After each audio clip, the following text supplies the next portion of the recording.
Hello my guys. അപ്പോൾ ഇന്ന് നമ്മൾ വന്നിട്ടുള്ളത് ചാന്ദ്രദിന ക്യൂസ് ഇമ്പോർട്ടൻറ്റ് ക്വസ്റ്റ്യൻസുമായിട്ടാണ്. അതിനു മുന്നേ എനിക്ക് നിങ്ങളോടൊരു സോറി ചോദിക്കാനുള്ളത്. കാരണം കഴിഞ്ഞ ക്വിസ് വീഡിയോയിൽ ഫിഫ ക്വിസിൽ ഞാൻ രണ്ടാമത്തെ പാർട്ട് ഉണ്ടെന്ന് പറഞ്ഞിട്ടുണ്ടായിരുന്നു. എന്നാൽ രണ്ടാമത്തെ പാർട്ട് ഇടുന്നില്ല. അപ്പോൾ ഈ ചാന്ദ്രദിന ക്വിസ് എല്ലാവരും നിർബന്ധമായും പഠിക്കുക. ഇതിൽ ഇമ്പോർട്ടൻ്റ് ആയിട്ടുള്ള കുറച്ച് ക്വസ്റ്റ്യൻസാണ് പറഞ്ഞിട്ടുള്ളത്. ഇതിനേക്കാൾ ഇമ്പോർട്ടൻ്റ് ആയിട്ടുള്ള ക്വസ്റ്റ്യൻസ് ആകും പാർട്ട് 2ൽ ഞാൻ പറയുക. അത് കിട്ടാൻ വേണ്ടി നിങ്ങൾ എന്തായാലും എൻ്റെ ചാനലൊന്ന് സബ്സ്ക്രൈബ് ചെയ്ത് വെക്കുക. വളരെ കഷ്ടപ്പെട്ടാണ് ഞാൻ ഈ ചോദ്യങ്ങൾ ഉണ്ടാക്കിയിട്ടുള്ളത്. അതിനാൽ എല്ലാവരും എനിക്കൊരു സബ്സ്ക്രൈബ് തരണം പ്ലീസ്. ഒന്നാമത്തെ ചോദ്യം, മനുഷ്യൻ ആദ്യമായി ചന്ദ്രനിൽ ഇറങ്ങിയ വർഷം ഏത്? മനുഷ്യൻ ആദ്യമായി ചന്ദ്രനിൽ ഇറങ്ങിയ വർഷം. ഉത്തരം 1969 ജൂലൈ 21. അതുകൊണ്ടാണ് ജൂലൈ 21 എല്ലാ വർഷവും ചാന്ദ്രദിനമായി നാം ആഘോഷിക്കുന്നത്.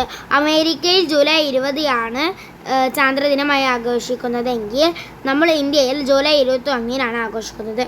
രണ്ടാമത്തെ ചോദ്യം, ചന്ദ്രനിൽ ഇറങ്ങിയ രണ്ടാമത്തെ മനുഷ്യൻ ആരാണ്? എഡ്വിൻ ആൽഡ്രിൻ അഥവാ ബസ് ആൽഡ്രിൻ എന്നാണ് ഇദ്ദേഹത്തിനെ പറയുന്നത്. മൂന്നാമത്തെ ചോദ്യം, ബഹിരാകാശത്ത് എത്തിയ ആദ്യത്തെ മനുഷ്യൻ ആരാണ്? ഉത്തരം യൂറി ഗഗാറിൻ. 1961 വോസ്റ്റോക്ക് 1 എന്ന പേടകത്തിലാണ് അദ്ദേഹം ബഹിരാകാശത്ത് എത്തിയ ആദ്യത്തെ ഇന്ത്യക്കാരൻ രാകേഷ് ശർമ്മയാണ്.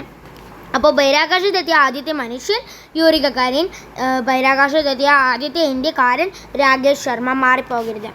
ഇനി നമ്മുടെ സൗരയൂഥത്തിൽ ചുവന്ന ഗ്രഹം എന്നറിയപ്പെടുന്ന ഗ്രഹം ഏതാണ്? എല്ലാവർക്കും അറിയുന്നുണ്ടാവും, ചൊവ്വ.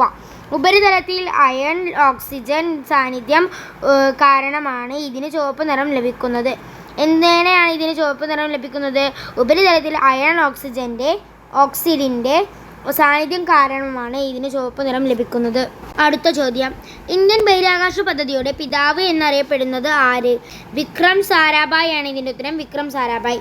സൗരയൂഥത്തിൽ ഏറ്റവും ചൂട് ഏറിയ ഗ്രഹം ഏതാണ്? ഏറ്റവും ചൂടേറിയ ഗ്രഹം നമുക്ക് എല്ലാവർക്കും അറിയാം, ശുക്രം അഥവാ വീനസ് ആണ്. അന്തരീക്ഷത്തിലെ കാർബൺ ഡയോക്സൈഡ് കാരണമുണ്ടാകുന്ന ഹരിതഗ്രഹ പ്രഭാതം ഇതിനെ ഏറ്റവും ചൂടുള്ളതാക്കുന്നു. സൂര്യനിൽ നിന്നുള്ള പ്രകാശം ഭൂമിയിലെത്താൻ ഏകദേശം എത്ര സമയമെടുക്കും? 8 മിനിറ്റ് 20 സെക്കൻഡ് അഥവാ 500 സെക്കൻഡാണ് ഇതിൻ്റെ ഉത്തരമായി വരുന്നത്. 8 മിനിറ്റ് 20 സെക്കൻഡ്. സെക്കൻഡ്സിൽ മാത്രം എഴുതാൻ പറഞ്ഞാൽ 500 സെക്കൻഡ്. ചന്ദ്രനിൽ നിന്നുള്ള പ്രകാശം ഭൂമിയിലെത്താൻ 1.3 സെക്കൻഡ് മാത്രം സമയമെടുക്കുകയുള്ളൂ. മറ്റേത് സൂര്യനിൽ നിന്നുള്ള പ്രകാശം എത്താൻ 8 മിനിറ്റ് 20 സെക്കൻഡും ചന്ദ്രനിൽ നിന്നെത്താൻ 1.3 സെക്കൻഡുമാണ്. ചന്ദ്രയാൻ 3 ദൗത്യത്തിൽ ചന്ദ്രൻ്റെ ഉപരിതലത്തിൽ ഇറങ്ങിയ ലാൻഡറിൻ്റെ പേരെന്താണ്? വിക്രമാണ് ഉത്തരം.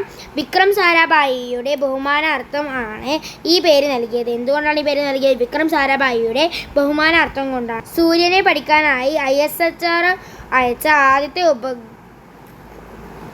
ഉപഗ്രഹം എന്താണ്? ആദ്യത്തെയാണ്. നമ്മുടെ ഗാലക്സിയുടെ പേര് എന്ന് പറയുന്നത് എന്താണ്? അത് ഇതിൽ കൊടുക്കുന്നില്ല. നിങ്ങൾ കണ്ടുപിടിച്ച് എഴുതേണ്ട ഒരു ചോദ്യമാണത്.